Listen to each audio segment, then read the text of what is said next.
Hi everyone, welcome to today's video, which is about why you need to prep now before it's too late. This could very well be your last chance to stock up in order to feed your family. I'll be listing several of the more common reasons, but stay tuned till the end because the last two reasons, and the most important reason, will leave you stunned. In the meantime, hit that like button and subscribe so you don't miss any future videos. Number 1. We're all seeing gas prices have doubled recently, and food costs are still rising. But it's going to get extremely bad really soon. With recent events, and I'm talking about COVID-19, which shut down businesses and disrupted supply chains, the war in Ukraine, which has caused a stoppage of exporting wheat and other goods, things are going to become really bad when it comes to shopping for food. You can expect to see shortages of many items. Expect the prices to continue to go up, meaning you're going to get a lot less for what you have to spend. Believe me when I say prices will not be coming back down, unless someone actually does remember a time when grocery stores lowered the prices on a regular basis. Can't say that I do. Number 2.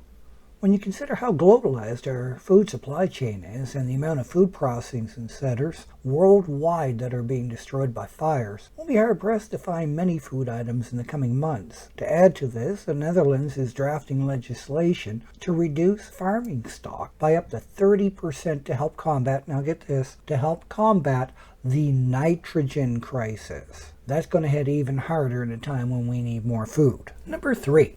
Prepping for the zombie apocalypse or an outbreak prepares you for most emergencies in life that can come up, such as unemployment, accidents that leave you unable to work for a short-term basis, and natural disasters such as floods, hurricanes, earthquakes, and all of nature's little gifts. Being prepared to handle these events is no different than buying car insurance just in case you get hit. With nature, you're going to get hit. Just a matter of when and how. Number 4. Yet with all these reasons, the first 3, why bother to prep? Well, to save money and to ensure that you can survive a short-term or long-term disruption of food and essential supply. During the first few months of COVID, it was extremely difficult to get necessities like toilet paper, paper towels, tissues, etc. The list goes on and on. In fact, where I live, those items were limited purchase only, and in a lot of cases, the price was almost double the normal amount. So what happens when you wake up one morning and you find long lineups to the grocery store? We've seen that during COVID.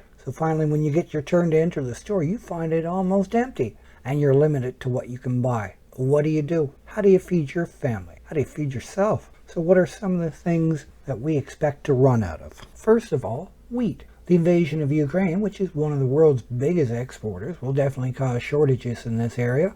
Secondly, there's sugar. Brazil recently started converting more sugar to biofuels to help combat high gas prices, which means less sugar going to the market. Then there's paper products, and that of course is tied back to the war in Ukraine, where we can expect at least higher prices and possible shortages from the pulp industry. And then we got eggs, poultry, and meat, a lot of which came from China and India, which are not being exported at the moment. Local conditions affected due to fires at food processing plant. The list goes on and on and on. According to farmers, we're going to have food shortages by 2023 because this year's crop supply is not as big as last year's that we are currently in the process of consuming. Number 5. Now that COVID-19 is over, everybody can go back to normal. Or can we? Already President Biden is warning of another pandemic on its way. He's rather vague about what the pandemic might be, though. Let's not forget monkeypox, which usually breaks out yearly, but this year has been behaving unusually. Remember that monkeypox has a much higher mortality rate than COVID, and we've seen how the government's responded to that crisis. So what will the next pandemic be, and will you be prepared this time? Number 6. Starting learning to prep opens up a world of new skills that you will learn. Some of these include pressure canning, dehydrating. Check out my video on dehydrating if you haven't done this before. You can learn how to use survival gear, what's included in the zombie bag, but more importantly, you'll learn to think outside of the box problem solving. A very important skill to have during a zombie outbreak or any grid down situation. So we're at reason number 7, which is simply satisfaction. Knowing you're set up to take care of yourself and your family will bring a peace to your life. Stress dissolves as you realize you don't have to worry about being laid off. You don't have to worry that the company you worked for the last 20 years is trying to get you to quit so they don't have to pay retirement benefits. The satisfaction of knowing, regardless of what happens, you're prepared as best you can be will have you sleeping with a smile on your face. A happy life is a prepper's life. And if you're getting any value out of this, hit the like and subscribe button.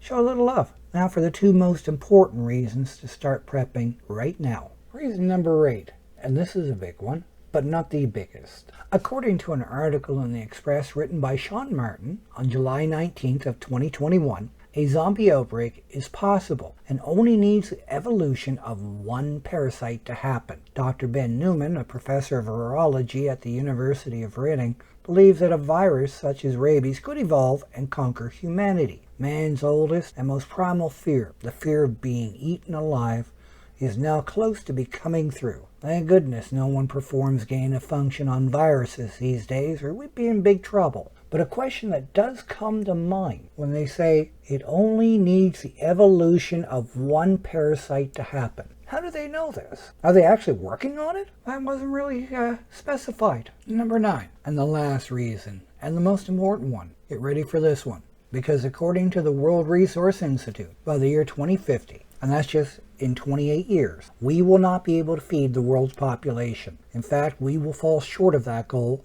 by 56%. Let me repeat that. We will fall short of that goal by 56%.